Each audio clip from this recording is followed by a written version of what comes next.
Rolling. Yes. Have a seat, my friend. Oh, thank you, man. Thanks for the invite. I really appreciate, you having me, and it was, almost unexpected, but you accommodated me.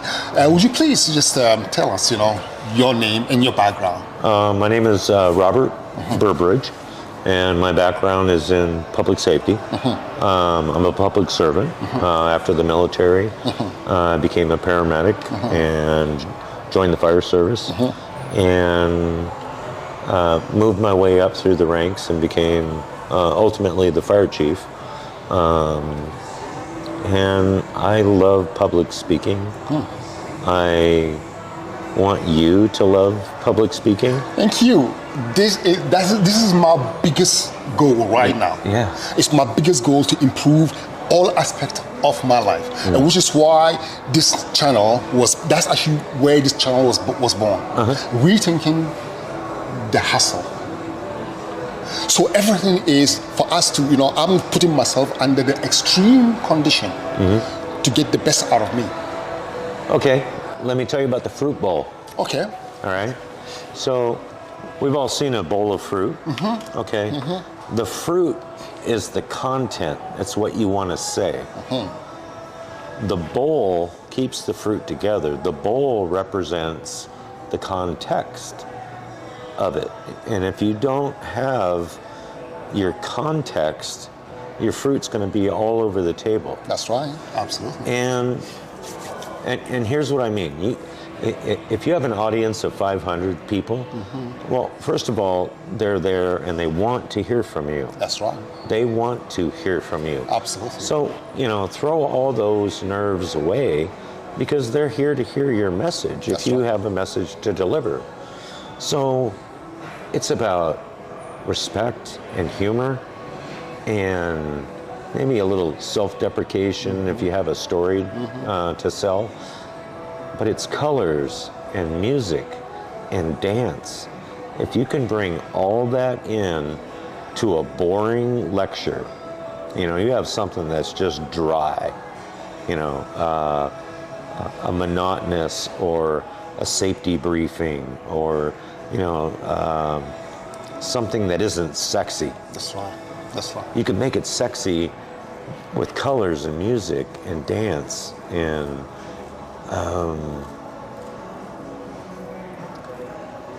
you don't judge the people that are looking at you.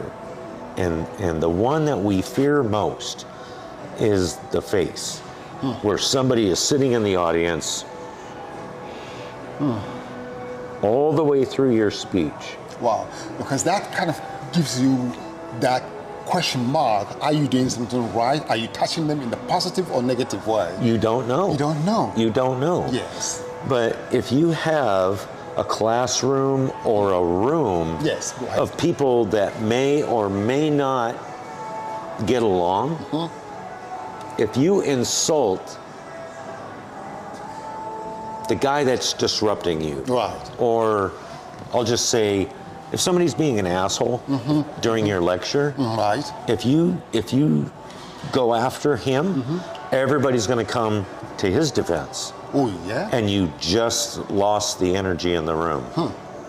So that face that's just sitting there listening, you don't judge that face. Because you know what? That face will come up to you afterwards. That was the most inspirational thing I've ever heard in my life. Interesting. And isn't that a lesson for us? Here I am giving out information and trying to make it fun.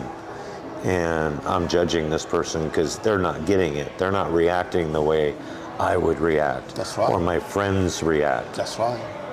But he's like a sponge. He just absorbed everything that I gave him. And he came back and was kind enough to compliment me. And I've had that happen. And not that I attacked the person, I just noticed this person off to my left. So in that case, we tend to judge too quickly and then react based on the expression we see on people.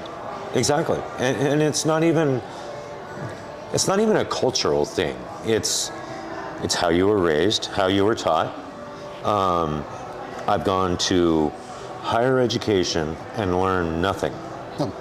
I have crossed paths with people like you and changed my life. Amazing.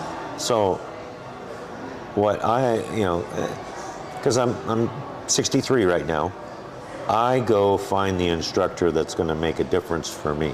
Wow. I have the luxury of going to a play or going to a movie that, the storyline means something to me. An instructor that's highly recommended because he understands the fruit bowl. That's right. I have the luxury of going to a higher place because I get this person. I understand them. I'm going to be gifted by going and being a part of this person's life. That's right. I might just be in the audience. Amazing. I just went to a play, what the U.S. Constitution means for me. And I sat in the front row. There was only one ticket left. Very, very center seat, front row, because people buy, 2 tickets or 3 tickets. Yeah, even if you did. There was only one left. Wow. That was the best day of my life. Amazing. I went to church, had a great message. I went to a play. I sat 12 feet away from the actor. And she spoke of a story of her being 15 and going on the debate stage. And then she's changing back and forth from being 50 and 15. And the people on each side of me, they just go to plays. And they were like, this is too political. This is too... It's like, you're missing the message. They didn't grasp it. You didn't grasp... Yeah, you missed the whole message. This was an experience. Wow. Yeah. It is, again, that is like, the art of conversation. And where you coming from your background in public speaking, it makes so much sense. An average person will sit there completely lost, have no clue or idea what the heck, was talking about. And you just dive in and kind of, enjoy it to the point that makes every little detail make sense to you. So now, how would you take an average Joe and actually, give them the life that is so rewarding that they can stand in public and actually make sense? Because sometimes we tend to have an idea in our head, but then how we can eloquently, put the words and then actually express it in the way that present to an individual. Even those who are not really detail-oriented people will kind of, look at it and then understand and then receive the message. Right. So study your material, study the content, understand the pros and cons, and be smart and intelligent of the content of the material you want to deliver. The rest is have fun. The airport is a perfect example. People will sit next to someone for hours and not say a single word. We will cross paths and sit down at a restaurant and not say a single word until someone starts. And then all of a sudden, that's right. It goes on. We have a common denominator. Be that person. Say hi. Be kind. That's right. And then for someone who is always reserved in their head, how can you get them out there? Oh, that's my wife. I'm the social person. But once I get her going, she's talking more than I am. Yeah, it's always the case. Yeah, you have to pull that out of people and let them be, relaxed. And a lot of it is the background. How much of life did you allow the negative to affect your positive? If you're just getting hammered every single day, there's a belief. I'm not a religious person. I don't go to church to pray to God. I go for the message. What is the message? Sometimes there is no message. Sometimes I just go and I hear, and I, we'll come back the next time. But this last time I went to church, I was down to, I had chores to do. Why is it that every green light got me to church at 2 minutes before the service? I had to go all the way across town. I was hitting green light after green light after green light after green light. And I got there before the service started. I thought that was really weird, because we all have red lights. Yeah, that's right. Always have red lights. And I walked in and I listened to the message and just simply struck up conversation with different people. I was there on time. The message didn't mean anything to me, but the conversations I had with other people, they took something away. Oh. There's a book called The Celestine Prophecy. I heard about it. I heard of it. Read that. Okay. Read that. Okay. All right. Have you seen a stranger multiple times during the day? Whether it's what they wear. Yeah. Or, hey, I noticed this guy in the morning. It's like, hey, there's that same guy in the afternoon. Right. There's a reason for that. It may not be for your reason. It may not be for his reason. But there's a reason for you two to connect, to pay forward something out of that conversation. This is a story about getting to Peru. There's a sequel book. I think it's the 10th Insight. That's bullshit. The message is right here. That is the message. Okay. That is the message. Okay. Because we're gonna have what we talk about today. Yes. It may not affect either one of our lives, but what we talk about today is going to affect somebody else's life. Absolutely. It might not be. This might not be for me, and it's not really. Can I be honest with you? Yeah. It's for me. Yeah. I will definitely, because look, the whole idea of rethinking the hustle is I really look at my life. Okay. Am I really happy in my present life? I'm not. I don't like how I live. I see a lot of room for me to improve in all aspects. So what's wrong? That's right. What's wrong? I realized that I've been making moves and decisions based on pleasing other people. Oh. Okay, so that's right. So yeah, that's tough. Yeah, so in that case, everything that I want to do is about, is safety. Just to make sure that my, everything is like safe, to be able to just to pass by, just to kind of, just to remain on that line. You're not going really up, but yet you're also, sinking. Yeah. Basic life, 9-to-5 job, is killing me inside. It has gotten to me at the level where I think I'm actually end up losing my mental health. All right. I decided, no, this is not gonna happen to me. I still have a bit of, reservoir in me to do something about it. And now I said, look, I'm gonna do it. I have no idea where this is gonna take me. I lost so many friends. Even some of my family stopped talking to me because they think I've downgraded my life. You're whack, you're crazy, you got a dream. Yes. Yeah. But guess what? I'm doing this. So safety can save your life? Yes. Or kill your life? That's it. Don't let it kill your life. That's it. Yeah. So, it's either I get so Now, that good. doesn't mean not be responsible. Yeah. We both know that. That's right. I'm gonna provide for my family. I'm gonna take care of them. That's right. Yeah. So it's this conversation is a game changer for me, and so I already have so many different questions for you already, right? And then the first one is what got you into the job that you did, during your time, which is the firefighter and paramedic. What actually inspire you to become firefighter and paramedic?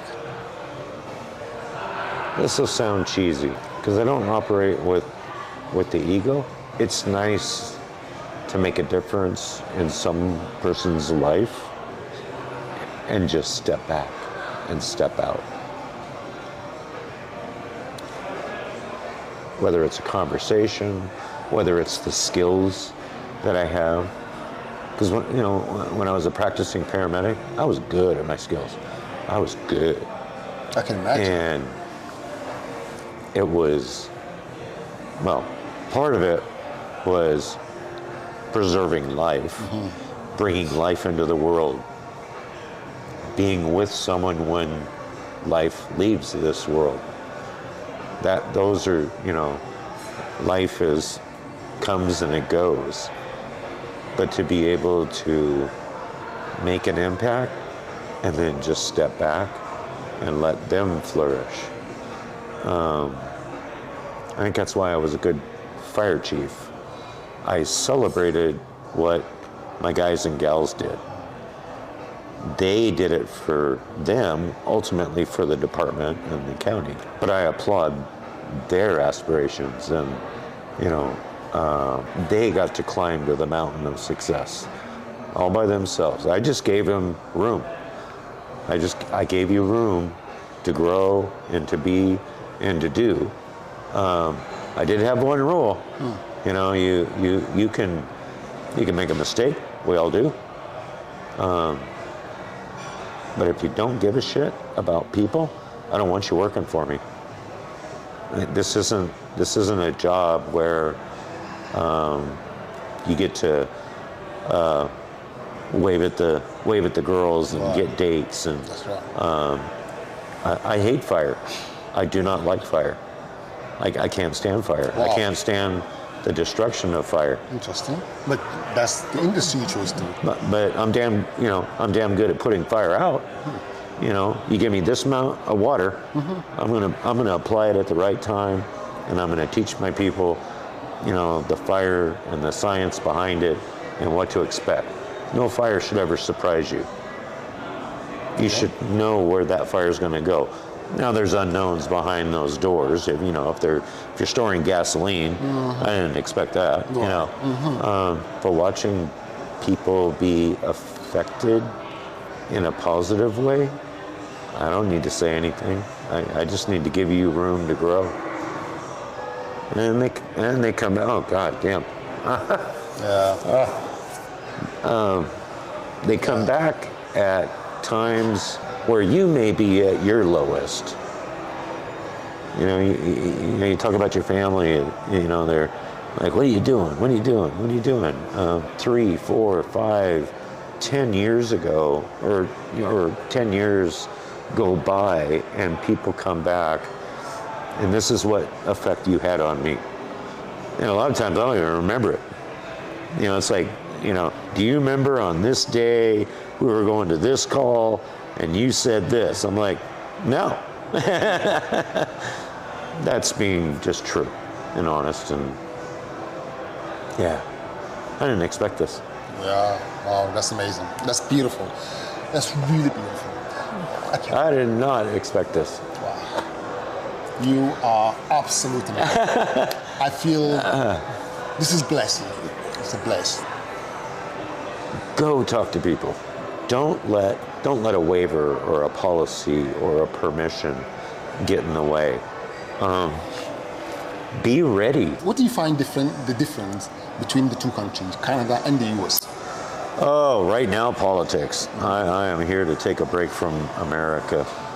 I need a break because when I go back, we're going into our general election, and my job puts me on duty for what will be more than likely a very sensitive result, a sensitive outcome, and a very sensitive future for us.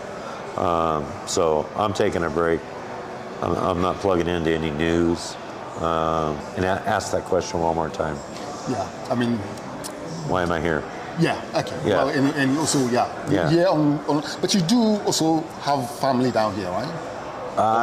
All my family is Well, everybody older than me is dead. Yeah, there's no more moms, no grandmas, no grandfathers. Everybody's younger than my wife and I. Oh wow, okay. So, But do you have your wife here now? You're here with your wife? Yep. And, Yep. and your grandchildren? Yep. We all live within 2 miles of each other. And my 3 children and my 2, soon to be 3 grandchildren, all of us are within an hour's drive. So we can always, rally, everybody's got a reason not to show up for, a picnic or a dinner, but everybody's always there just like that when there's a need. How would you, what's your definition of life? Oh my. Someone like me with the transition, coming from a complete different world, which is, from Africa, the mindset and how we view life and how we approach things is completely different, to coming to America. Now, coming here, I have to almost unlearn a lot so I can download, my new life here. Because as I'm moving along, I can no longer take my old self because it becomes like a wall for me to move forward. So, how will I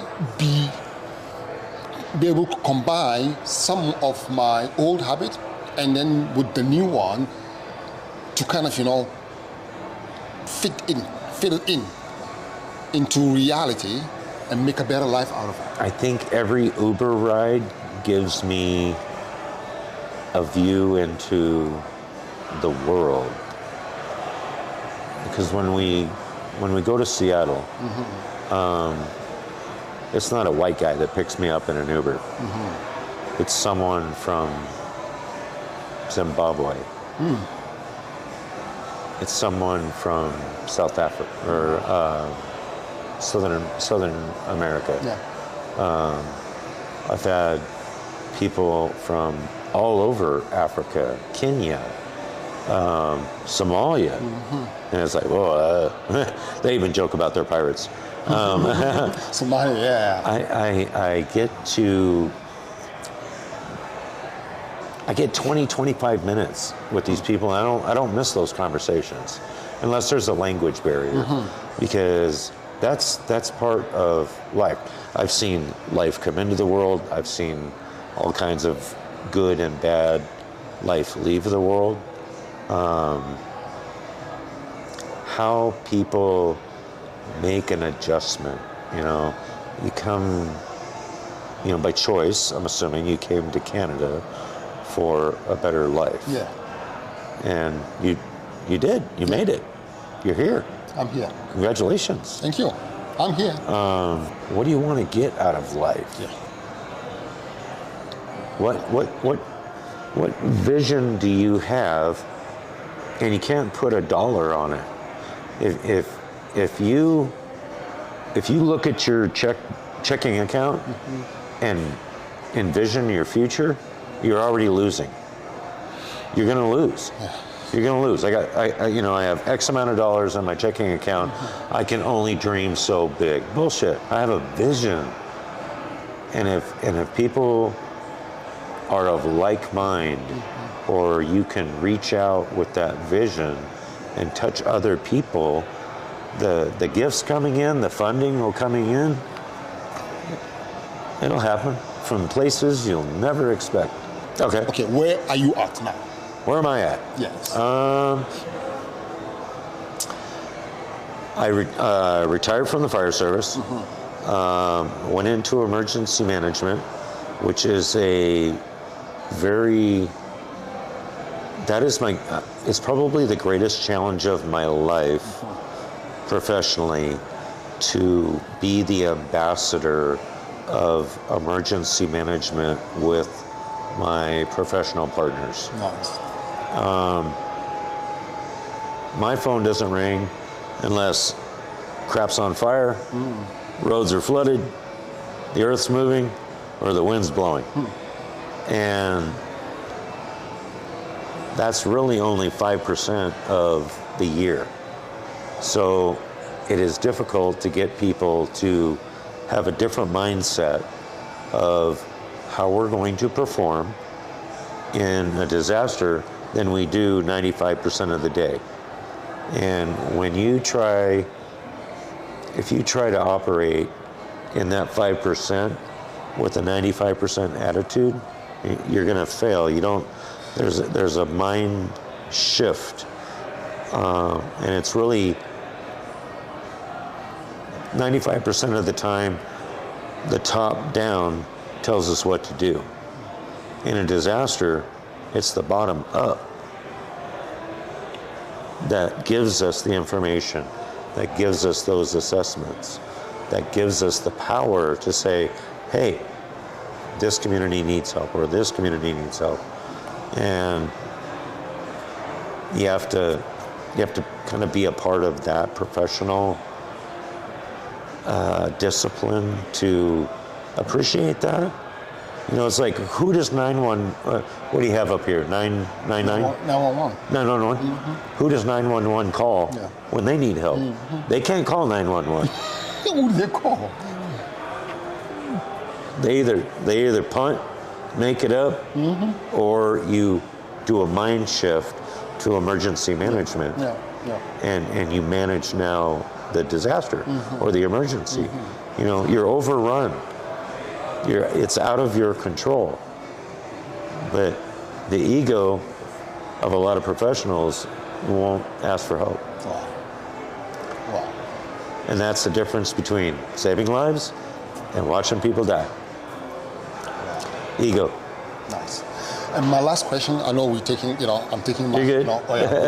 most of your time, is fashion. Fashion. What you wearing? It's this is $1 million question now. I left the best for last. I started wearing kilts a few years ago because people really think they're cool. They'll either won't say or they'll come up and compliment you. It's a great conversation starter. I don't give a shit what you think. I've never been insulted, ever. Well, who would insult such a cutie? I've never been insulted. Nobody's ever put me down or created something in their imagination. I'm sure I'll find them someday. It's like, hey, girls' room's next door. Well, the girls kicked me out because I'm a guy. That's right. They wouldn't let me in. Well, this is known to be only masculine guys, where tradition of, the skirt was always something really fun and cool to see. Ladies enjoy watching guys in this. And they're comfortable. Should be. They're really comfortable. I have always been the unique person that I am, and the strong people in my life. It's like, especially when I get into those large groups of people nationally and internationally, they're like, dude, you're nobody I have never met before. I'm like, thank you. That's a good compliment. Thank you very much. But freedom, just look great. Yeah. Okay, and do you mind maybe sharing the the designer or? So there's been multiple copyright infringements on Utilikilt. So it's Utilikilt company out of Seattle. Okay. And they took the traditional Scottish kilt and kind of the utility side of things, and they smashed them together. And I'm a solid colored guy as far as fashion. I don't like the different color pleats and multicolors. I'm a single color guy, so I've got gray and olive green and black and there was a white kilt that I was like, I don't have enough bleach. But this husband and wife team, COVID took away their retail store, but their sales are good. They go to the medieval fairs and festivals, and that's some of their sales. Real festival. I did share with them I'm coming up to Toronto, Right. and they assured me there are utility-kilts up here in Canada. Oh, nice. I said I hope I meet one. Oh, nice. So we can give them a shout out then. Yeah, Yeah, absolutely. Yeah, So do you want to share their full details, maybe, if you have? So for anyone, I want to show for anyone that's interested in, getting it. If you're interested in going out, being brave, bold, be yourself, get a hold of Caitlin at Utilikilt in Seattle and tell her Bob sent you. Oh. They got different colored leathers. I thought I was buying brown, and I bought this in May. I didn't get it till 3 weeks ago. Oh. Because there was such a time lapse in getting the leather. Well, I stopped by the store. I'm glad I did, because it wasn't made yet, so I was fitted for how I like to wear my kilts. But she gave me a little swatch of material. Yeah. About that big. Yeah. And I'm like, oh my God, and they call it blood brown. Oh, okay, blood brown. So Blood. that's the blood. Is this the blood brown now? Yeah. They have a darker brown. Yeah. They have a true dark brown. Yeah. But this is considered blood brown. And I was like, oh my God, that's beautiful. I'm glad I picked brown when I ordered it. Yeah. I didn't realize it was blood brown. It's a lovely color. Yeah. Yeah. Yeah. It surprised me. When it showed up in the box, first thing I did was take a picture and send it to her. I said, "This is beautiful." Yeah. Yeah. This is looking good. And then how long are you staying? Just tonight. Yep. Then we're going to go to Niagara Falls. Oh, yeah, going to Niagara Falls. Yep. Yeah. We'll hop on the rail to Union Station, train. Gonna stay 3 nights there. Back here one night. Oh, you're and then staying go 3 home. nights in Niagara Falls. Oh, nice. It's like Disneyland. Have you been there? I've been there once. I'm actually planning to go there again. Maybe I can take the opportunity. You guys are Let going. that 3-month-old grow up a little bit. Yeah. Maybe I can. If I'm driving, if I have to go tomorrow, then maybe I can drive you guys there. Oh, geez.